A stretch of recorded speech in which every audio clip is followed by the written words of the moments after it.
Hello traders, and welcome to the premium video. And what I'm looking at is the Dow, and you can see on this 4-hour chart we came out of this channel, retested the other side of it, and we've been sliding down for the second half of the week. We have now come down to this support level, so we've come down to the breakup area from the 22nd. So we've just done basically a boomerang trade. The market got pretty excited, ran the way up, and then we just hit this wall and started to see little lower highs until we saw this capitulation 2 days into the end of last week. So I would like to see some early recovery if possible. That's not to say we will get that, but I would look for that. The question is, where are we going to get that? Well, ideally something like 174 or 173.20 maybe all we see. So on Monday we are fairly light with the data. Let me just double check that.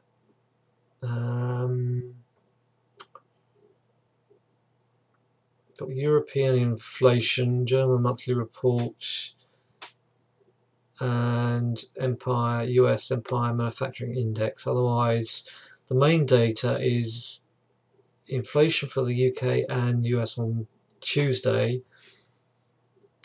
Fed minutes on Wednesday, and UK retail sales on Thursday. Okay, so there's Fed minutes that I'm really focused on. Any sort of hint that there's more increasing number of members of the Fed who want to see a rate rise, then that could really start to see some moves in the market. Okay, so I will open the room up on FOMC minutes and then we'll see what we get. In the meantime, so this is the level I'm looking at here. Pull back right into the 200 EMA on the Dow. Okay, now Forex. Start with the dollar pairs. This, again, back to the 4-hour chart. We are smack on the 50%. So you can see this is a major resistance area from the lows of 28th of October. And on the close on Friday, that's where we ended. So if we can pull into 153 for that 200 EMA and then get a sell signal, I would be happy to short that. We may, of course, boomerang up to 154, up to that fib area. So I'm just waiting to see what a scenario might be, that the UK inflation data gives us a pop up, and then along comes FOMC minutes on Wednesday, a little bit of volatility, or quite a lot of volatility potentially, and then return to the downtrend, rotate back down to the downtrend. Alright, so these are the two levels I'm looking at. I'm going to box these in, and just to remind me when I come to my charts in the early first half of the week, that's what I'm looking for. I think there is, we keep closing higher. We've got two higher closes. I've got every day last week we closed higher, and you can see this is the weekly chart. You can make out the weekly chart from this pattern here. So we've got a weekly chart looks like this. I don't even need to pull a weekly chart up. It's finished higher against a very bearish bar there. So you've got a big red bar on the weekly, followed by a blue bar, which has crawled up into that area. Moving on, and the pound yen is trapped in this apex.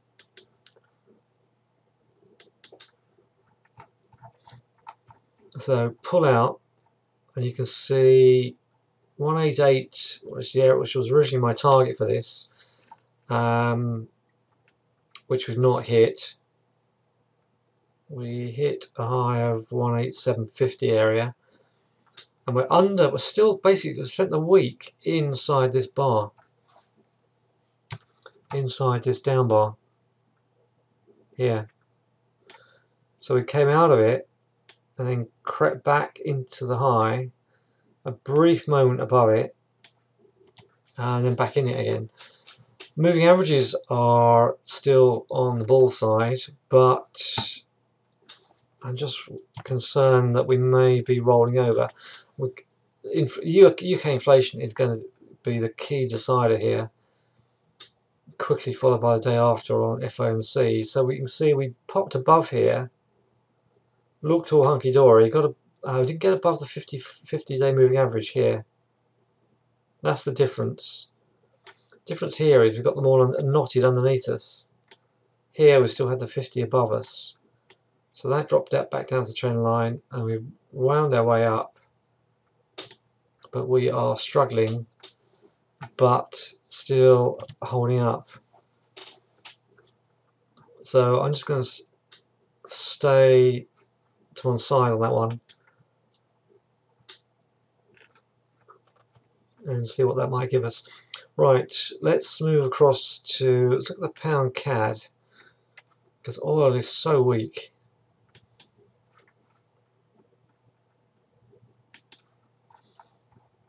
You can see we're right up against that fib resistance.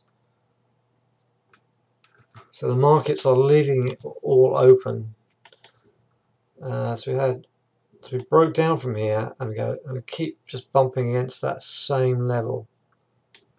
So it's just a question of where we go with that. Likely thing to happen, well, with oil so weak, we are continuing to close higher this week.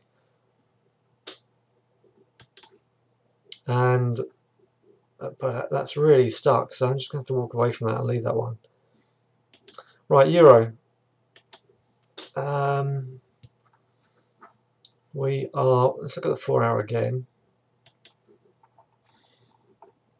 You can see this massive resistance there at 108.40, so I'm looking for this to bump into 108.40 and then roll over and potentially come down to 105 and possibly lower. So this is a bearish consolidation. All we end up doing is we bump into the 4 hour 50 MA and then sell. Bumped into it, just narrowly moved above it and then sold again. But 108.40 is the level I'm looking at. A very pathetic daily there. I kept an eye on this one on the second half of the week, thinking this might, because on Thursday we closed above the 8, but then we closed back down again. So there's nothing cooking in this one at the moment. I'm just keeping an eye out for a close either side of 132 for a decision on that. Most likely path of least resistance to the downside. I think we might come up and touch this 20 again, or possibly even the high, and then just roll over at this stage. Dollar pairs, this is potentially this is a bull flag. I was going to say potentially a bull flag. This is a bull flag, so big push up. Here's the flag pattern. So maybe we dip out of this, pick up a bid, and then start pushing up. Because after this big move on the 6th, we just drifted until we come in contact with the ATMA. Hence the reason why I refer to that as a bull pattern. Oh yeah, excuse me. Close under 1 to 2, and this is toast. In the meantime, just watch out for a dip that closes back above that 8, ready for that to lift off to 125.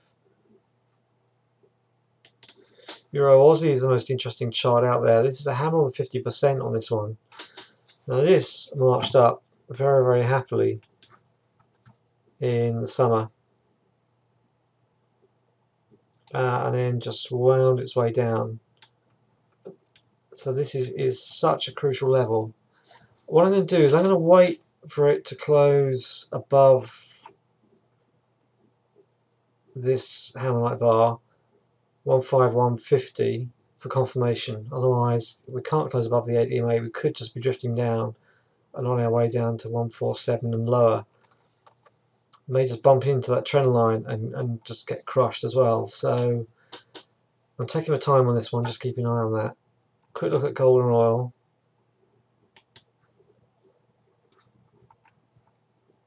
The dollar strength shown in the way we just keep closing lower.